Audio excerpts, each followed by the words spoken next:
I'm Vinnie Politan. The subject of my investigation, the murder of United Healthcare CEO Brian Thompson in the streets of New York City.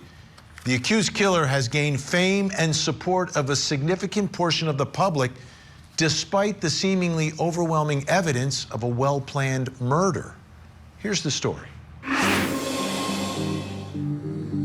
Luigi Mangione, an Ivy League-educated engineer, now stands accused of a crime that has sent shockwaves across the nation. Prosecutors claim he carried out a cold, calculated assassination, gunning down United Healthcare CEO Brian Thompson outside a Manhattan hotel in December of 2024. When police arrested him in a Pennsylvania McDonald's, they say they found a silencer-equipped handgun, a fake ID, and a collection of writings some call a manifesto of vengeance against the healthcare system. Yet, a growing movement has emerged in his defense. Online, Mangione's supporters paint him as a modern-day vigilante, striking at a corrupt industry that profits from suffering. Donations pour into his legal fund, and hashtags calling for his release trend across social media. His attorneys argue he's not a murderer, but a man caught in the machine of a broken system. Now, the world watches as his trial approaches. Will he be condemned or immortalized? The support for Luigi Mangione, I mean, it is real. It is significant. And it is absolutely going to impact this case and these trials, because remember, he's facing charges in state and federal court. I want to put this up because this is mind-blowing. The fund total from the Mangione's Legal Defense Fund, the total and this is the last time we checked, $729,611. That's a lot of money. That's a lot of money being donated. It's going to his defense fund. The Pennsylvania attorneys are the ones who are in charge of that money. We reached out but did not get any comment from them tonight. But I want to put this up because this was the other part that really, I think, caught our attention. An anonymous donor gave $36,500, the largest donation. The comment, part of the comment that the anonymous donor wrote was, "What intrigues me about this case is how unified folks' responses are regardless of strata." Someone else who donated said, "We all fall victim to unexpected and prolonged medical debt. We all have witnessed the deadly consequences." Another comment, another donor. "We're all with you, Luigi. You represent much more than you know right now. Stay strong." Okay, I understand support, vocal support, having your point heard. But let's get to the first question in my investigation tonight, because I think this is an important one when we talk about hundreds of thousands of dollars. Why are people sending Luigi Mangione money? Money, right? I've seen people supported. But why money?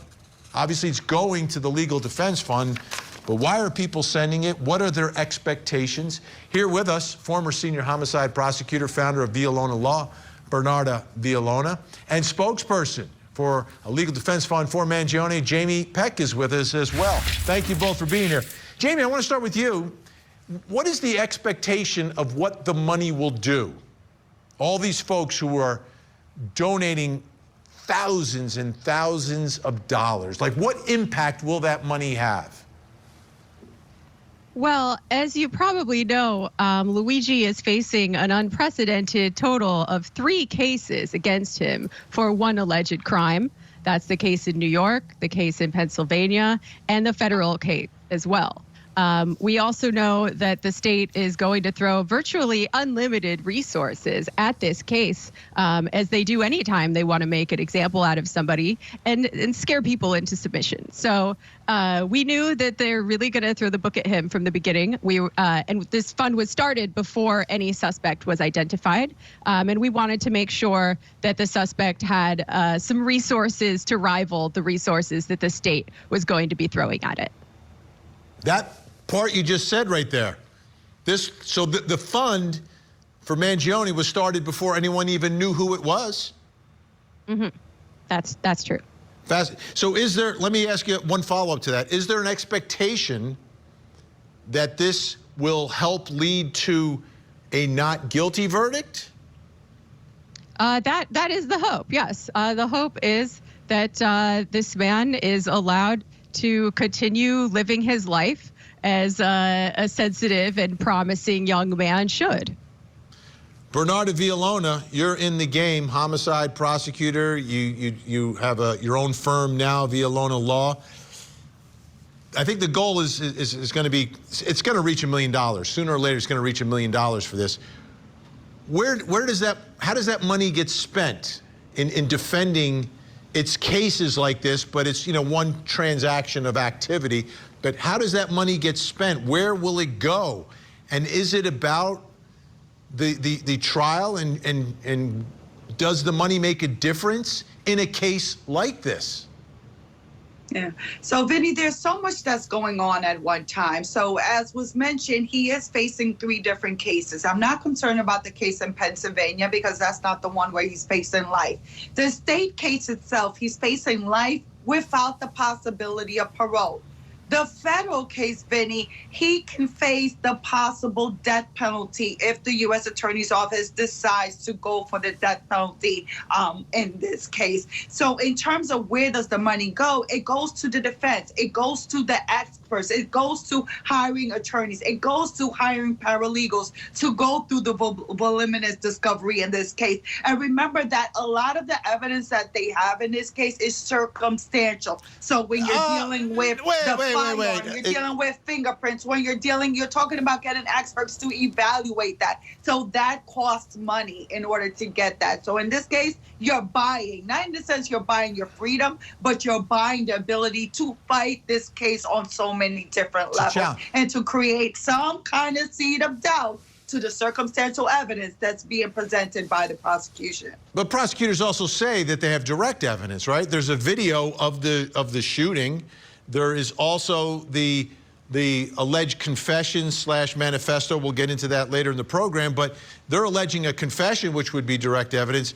A video is direct evidence, except I guess you're saying you don't see his face, right? So it's not super clear that it's him, which might make it, but it is the actual shooting itself. Is there an expectation that in a case where there's direct, circumstantial, and all the resources being put out, that there is a possibility of raising a doubt here through challenging the evidence?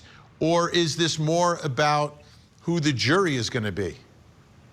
So, Vinny, it's a combination of all of that. First off, in this case, for the prosecution, they should be very concerned when it comes to jury nullification, meaning that even if the prosecution has proven that case beyond a reasonable doubt, that there could be that one juror that says, I'm going to find him not guilty. So that's number one. That's a concern right there. There's also a concern as to how Luigi Mangione was stopped and how he was searched. Because if the judge is to find that there was some kind of illegal on the way that they searched him and they retrieved the items, and that as a result of that, everything else that came after that being the statement, that evidence can be suppressed. And that's huge because it does happen. I just had a case yesterday where the evidence was actually suppressed, and there's not going to be any longer a case. So that's that level. So what I'm hearing from you is at least 2 different levels to attack. But the money then goes into litigating that. So it's lawyers, it's research, it's perhaps experts that could play a hand in all that. Okay, I want a jury consultant as well. And I want you to take a listen to this now. He's acknowledged, Luigi Mangione has acknowledged the donors and he wrote a handwritten response for all these donations, thanking supporters. We have that, but what we did is we had our producer, Tommy Lopez, read that. Let's take a listen. I am overwhelmed by and grateful for everyone who has written me to share their stories and express their support. Powerfully, this support has transcended political, racial, and even class divisions, as mail has flooded MDC from across the country and across the globe. While it is impossible for me to reply to most letters, please know that I read every one that I receive. In lieu of a response, the least I can do is acknowledge each person who took the time and effort to write. So, below is a catalog of all non-photo mail I have received in my hands at MDC as of February 7th. And he's keeping track. If you take a look, the way he's categorizing all of these donations and every piece of mail and everything else that he's getting, it's interesting. Jamie Peck, your thoughts and your reaction to Luigi Mangione's reaction to these donations? Yeah, I mean, it's as he said. I think he's very touched and overwhelmed by the massive, massive outpouring of support that he's received from people all over the country and even all over the world. And these are people across lines of political difference.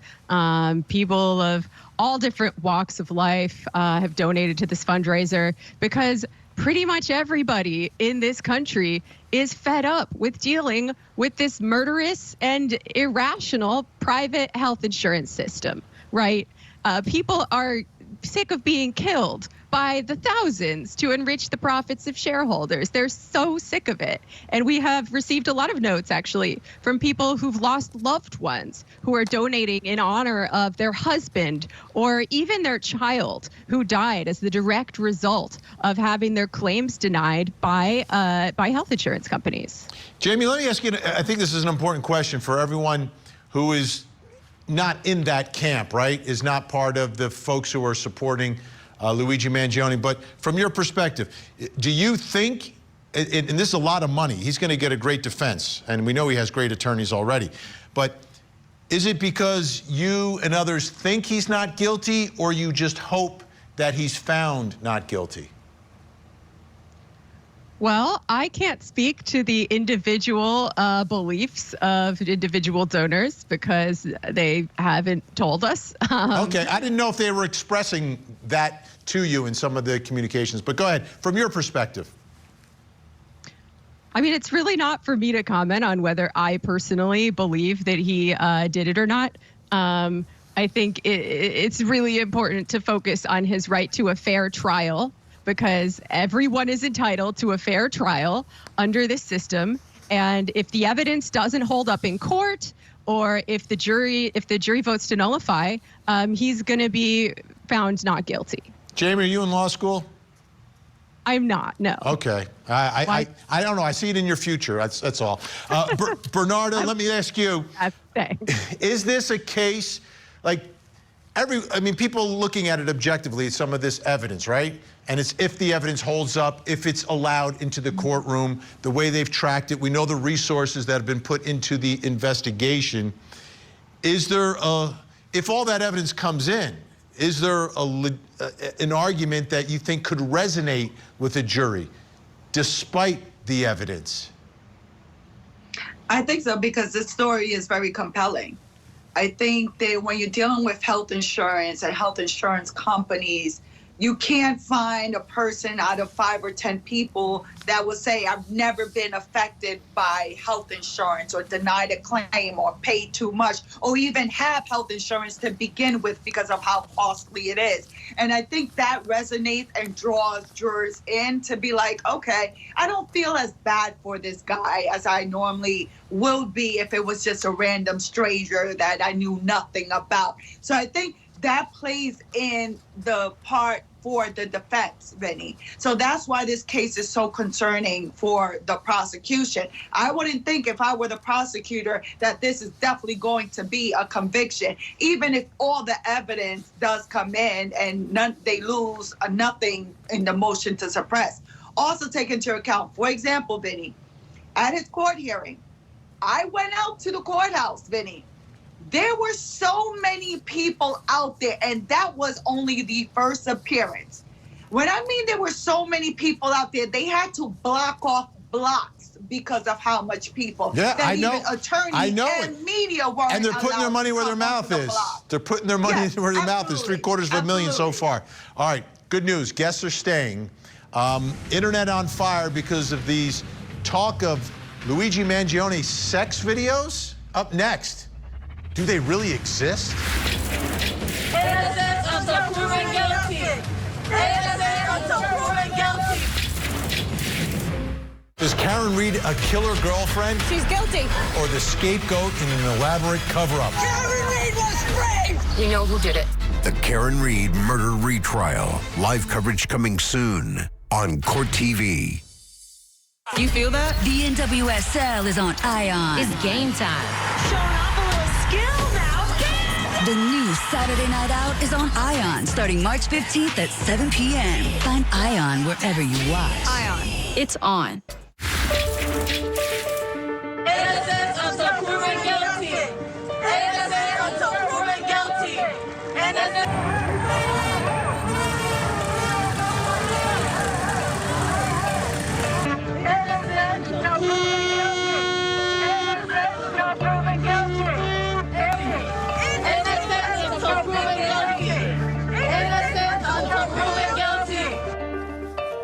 There you see some of the folks showing up at the courthouse in the freezing cold in New York City to support Luigi Mangione.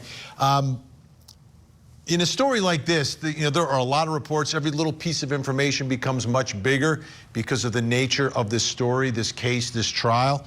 Why don't you take a look at this from Radar Online?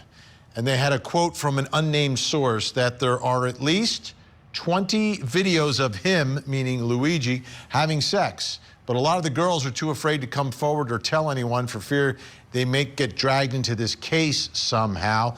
And those videos were described as like sort of highly produced with, cinematic lighting.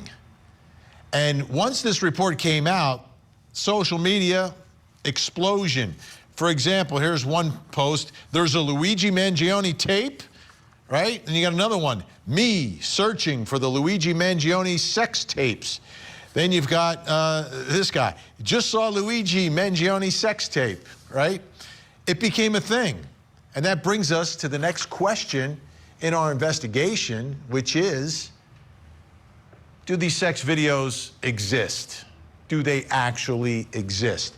Still with us, Bernardo Villalona and Jamie Peck. I want to put up two things before we start talking about it. First, a reaction from Karen Agnifilo, who's the attorney, one of the attorneys for Mangione. Hopefully everyone realizes these are fake and not Luigi, so they're denying that these things exist. Then the U.S. Sun did some reporting, and they spoke with a man named Kevin Blatt, who's a broker of these sex tapes online. I think he was involved in the Paris Hilton one. And he said he's actually seen something, but he said, the video I've seen is not high production stuff. It's pretty seedy, solo stuff that looks like he recorded it in a bathroom at his parents' house and in a bedroom, and then sent to a man he met on Grindr in 2020. So, does it exist? We don't know. The U.S. Sun posted some screen grabs, I guess that they said came from there. But here's the question, Bernarda. Would these allegations or rumors, or even if it turned out to be true, which they're denying that it's true, would it have any impact, do you think, on the case, on the trial, on the jury pool? So, Vinnie, obviously anything that is said in public, even this website that the defense has put up for the public, even with Luigi Mangione responding with this letter saying about this is the list of people that have sent me letter, all of this has an impact on the potential jury pool. This jury pool, if it's a state case, is going to come from New York County. If it's the federal case, it's coming from several different counties. So you have to think, by the time jury selection begins, this jury pool, you're going to find a jury pool where no one in that jury pool has ever heard anything saying that people in that jury pool have all heard something about this case. But the question is going to be that the judge is going to pose to them is that despite what you've heard, despite what you've seen, Are you able to set that aside and base your decision on the evidence that's produced inside of this courtroom? Let me ask you, Jamie, when all this sort of hit the internet and everyone was talking about it, did that increase donations? Did it have any impact at all? And do people care? Are people angry that the allegations are out there? How did his supporters respond to this? I mean, donations have continued to climb steadily ever since the fund was started. I do think anytime his name is in the news, that does remind people of the existence of the fund, and they donate some more money. But I think it's a little insulting that we're spending any time at all on this story, which is clearly untrue, right? And it's kind of a laughable attempt to defame Luigi's character in the eyes of people who, I guess, the people spreading this rumor will think that people think it's obscene, right? But if we really want to talk about obscenity, I think we need to talk about the millions of people who get screwed over every single day by this insane for-profit health insurance system, right? I think we should all care much more about someone who is forced to ration their insulin than this salacious, fabricated rumor about Luigi's personal life, which is his business and his business alone. Jamie, you're speaking to a type 1 diabetic. My insulin is right in here tonight. Jamie, always great to have you on the program. Appreciate your insight. Bernard is going to stick with us. Thank you so much. Coming up next, the writing that was found in Luigi's backpack. Is it a manifesto?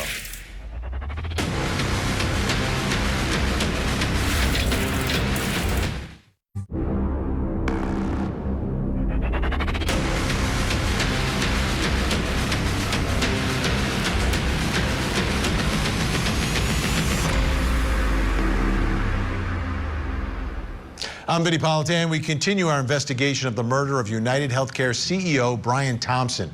Amazingly, this case has created a divide in the community, despite evidence that prosecutors say include the murder weapon, a video, and a confession. Here's the story. Luigi Mangione was a gifted Ivy League educated engineer. He seemed destined for success. But on December 4th, 2024, prosecutors say the world saw a different side of him.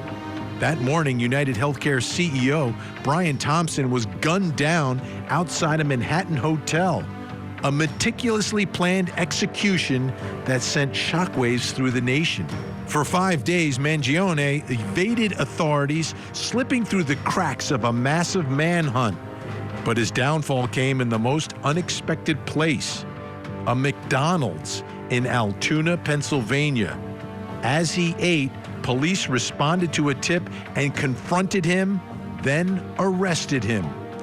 In his possession, prosecutors say they found a silencer-equipped handgun, a fake ID, and chilling writings detailing grievances against the healthcare system.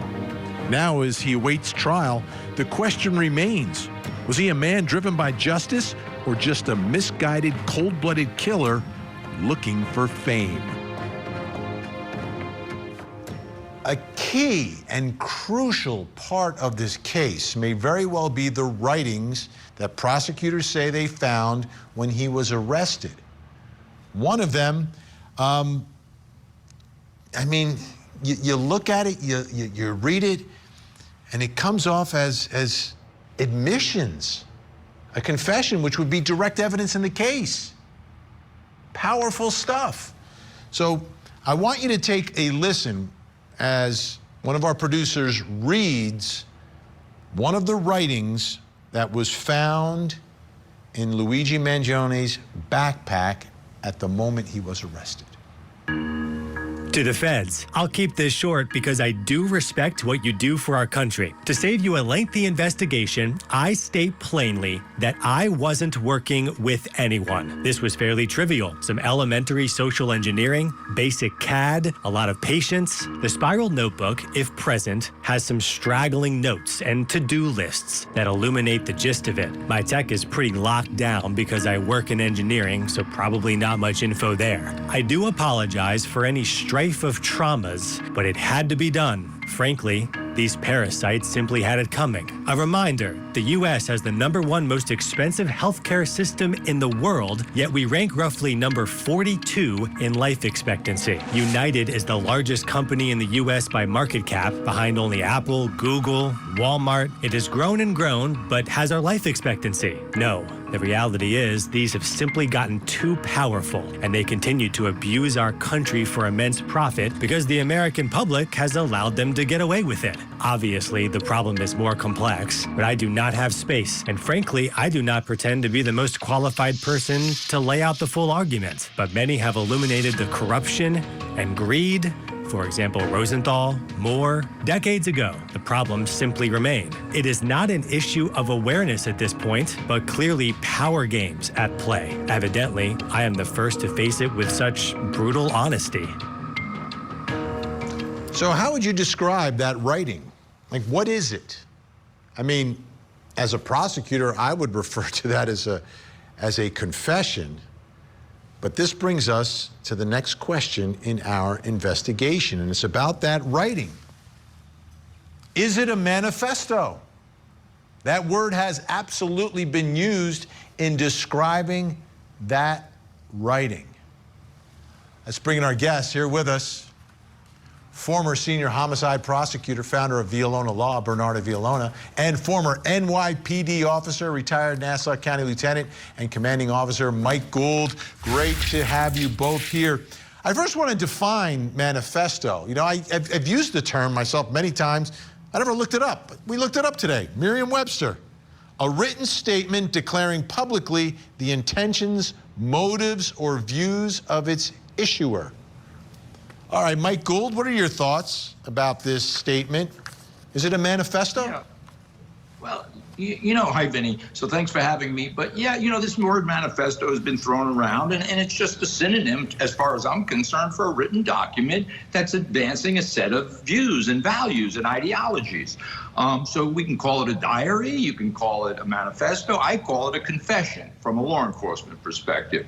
So, a manifesto, we started with Ted Kaczynski, the Unabomber. That's when we started throwing that word around quite a bit. To me, it's a written confession found in his possession. Now, the word manifesto, has certain connotations with it, I think, in the way we interpret that word. When we hear it, we think of certain things, and a lot of us think of Ted Kaczynski, right? That's the first thing that comes to mind.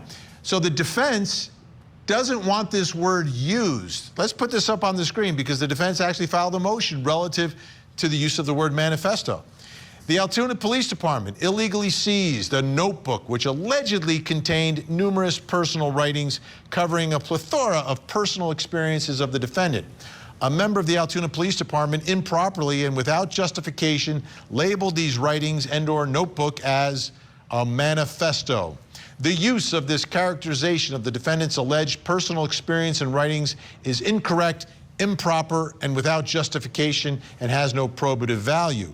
Defendant believes that his characterization was done so solely for the purpose to prejudice any potential jury pool. Wherefore, the defendant prays and requests that the court preclude the Commonwealth from, and this is filed in Pennsylvania, by the way, from referring to any writings purported to be authored by the defendant as a, quote, manifesto. Is this a big deal, Bernardo Villalona? And if we're not going to call it a manifesto, do you think the defense just wants us to call it, like Mike says, a confession?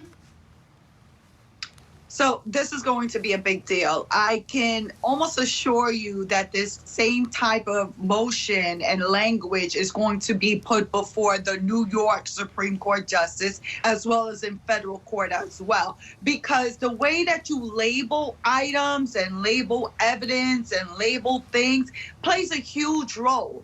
Because if you say manifesto, it's immediately where's your mind going to? So something bad, something that he intentionally planned this out, that he was thinking about this, that it was fixated, that this wasn't spur of the moment. So it carries a lot of negative connotations for the defense. So they do not want that worded in that manner. But then what's the flip side? would you rather it be called then a confession or an admission? Because I can assure you that the prosecutor is going to call that an admission. And when you're talking about admissions that come straight from the defendant's mouth, from his handwriting, that's not one that's procured by a detective, that's even stronger evidence than if a detective would have sat down with the person of interest and gotten an oral statement from them, because a written manifesto, a written admission, is from the person's own volition. And that's a great point, Bernard. So this is really, though, it was for investigators. So, Mike Gould, it was for, you know, if you were on this case, it would be for you to read. He's quickly eliminating other people, but he's also talking about his motives and his views in all of this. And to me, that was a big part of this case, was like, why? And it seems like he answered it in this confession, admission, writing, manifesto, whatever we call it, we get the answer to the question. Yeah, no, absolutely. So from a law enforcement perspective, or I think from a prosecution perspective, this is a confession, an admission. It was given, the question is, was it obtained legally? And I think it was. He was in a public place, and they had a common law right of inquiry. The police responded, and they were called to the scene. They didn't even initiate this. They asked some questions, probative questions. Is this your bag? Are you Luigi? So if it's gained legally, yeah, I mean, a judge has got to look at this. There'll be a suppression hearing, and reasonableness is peppered throughout the law, right? And universally, you hear the words reasonably. What would a reasonable person take away?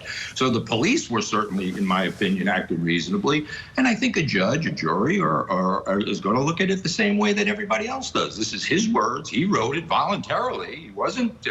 There's no question that he did this. Right. This isn't one of those like written confessions while you're in custody. This was intended for whoever was going to arrest him.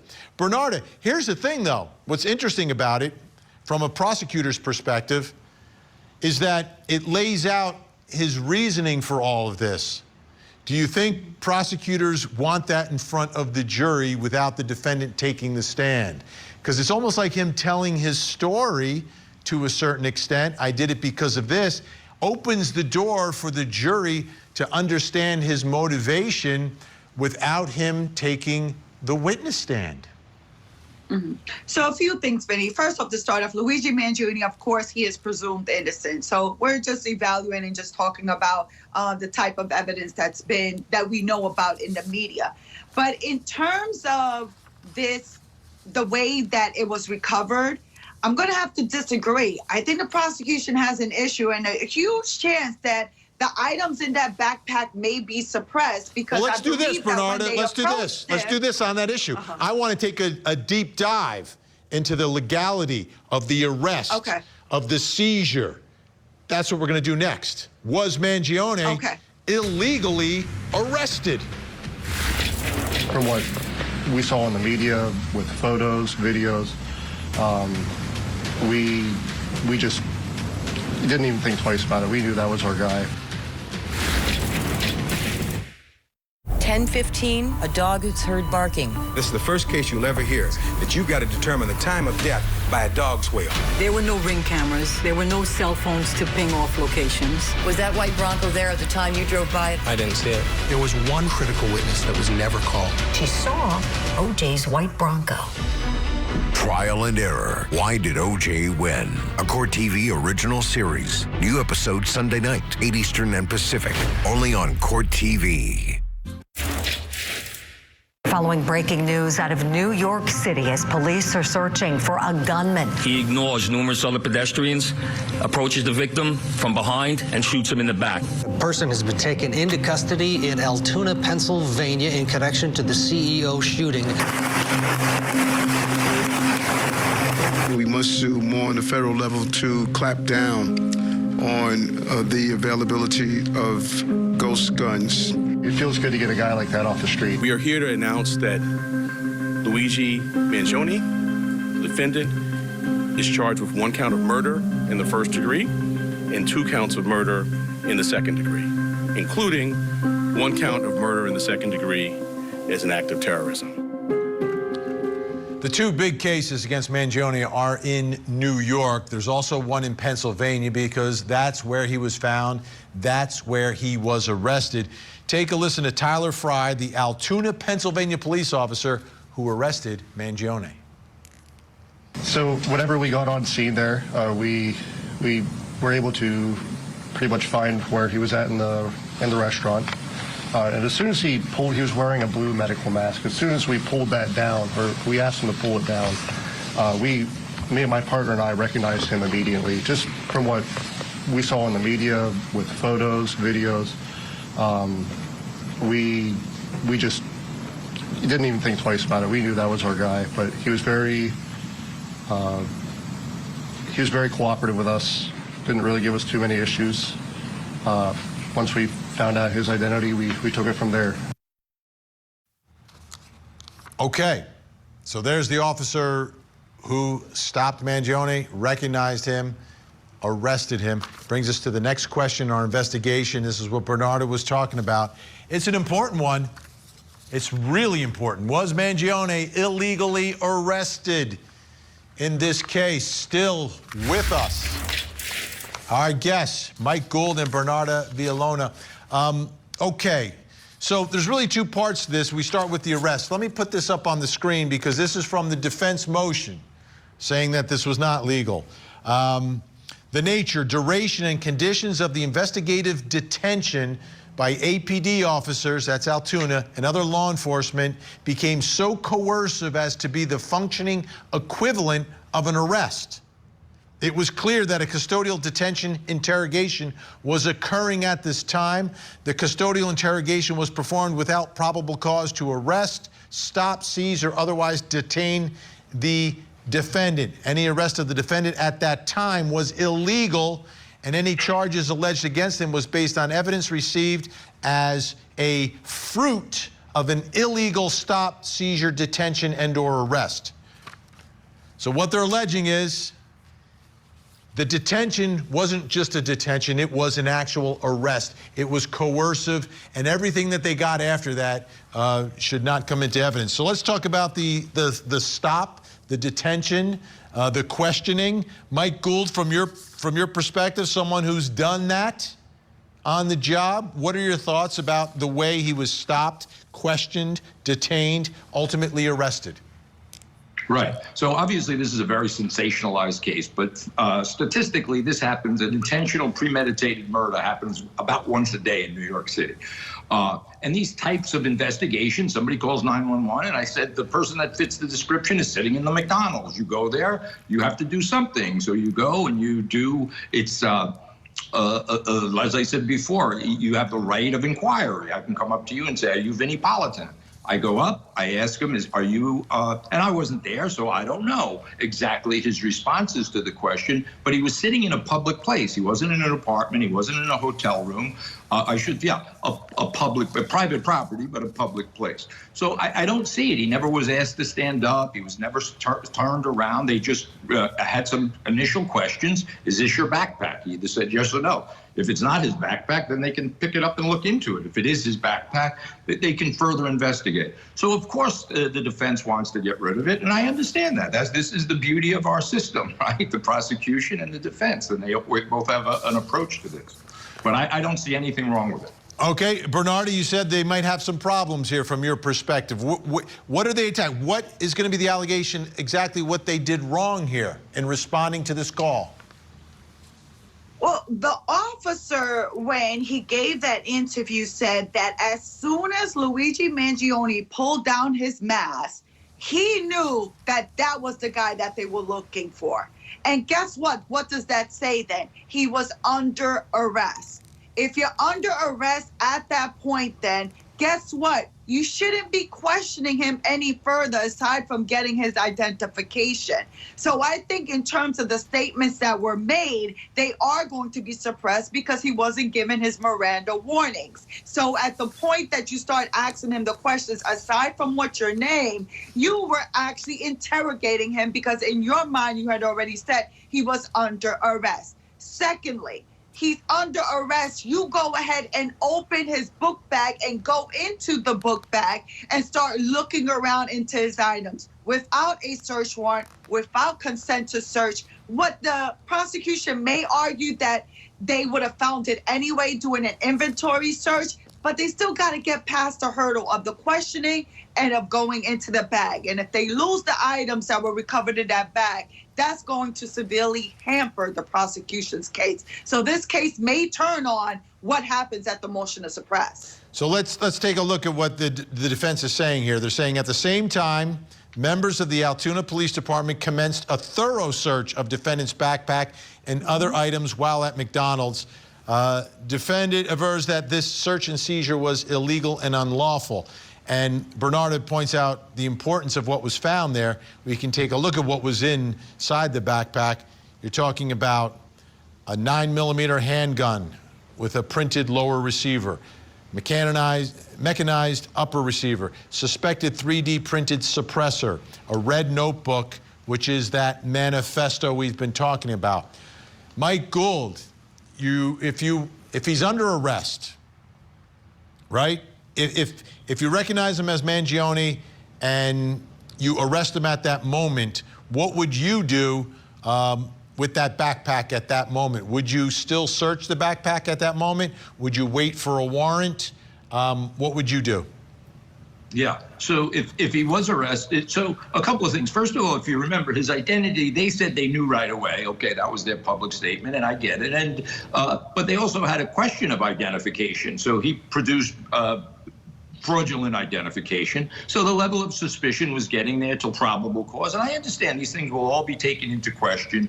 But at the end of the day, I don't see this as I just don't see it as they were acting in good faith. And I think that will be taken into consideration. And we'll see if this stuff is suppressed. But I mean, I don't think I would do much differently. He would have been arrested. I'd take his property. As Bernardo said, we would inventory it subsequent to a lawful arrest and go through it. And then, of course, these are the challenges that come through, and that there will be challenged. But again, you have the fraudulent ID. So it's not an instantaneous probable cause in 60 seconds you're under arrest for murder. There has to be some type of street investigation.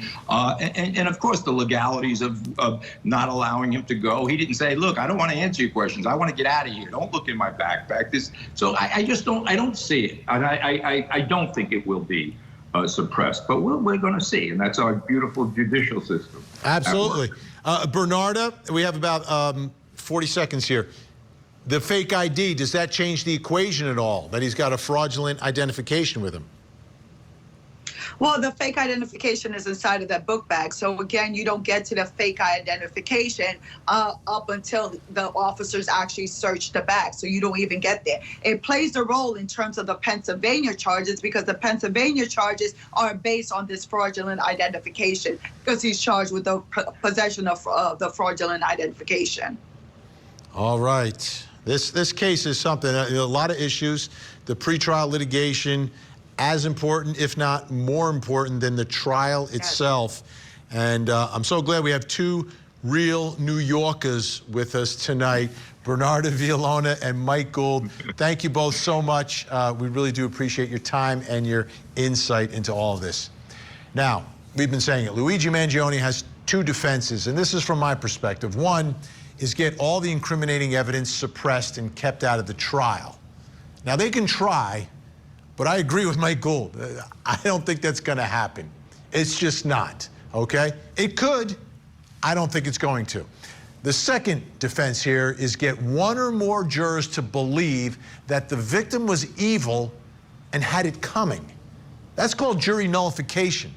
It's something a lawyer cannot argue for, but something the defendant may want to explain to a jury. The question is, will Luigi Mangione have a chance to do that? I'm Vinnie Politan. We'll keep digging for answers as the investigation continues.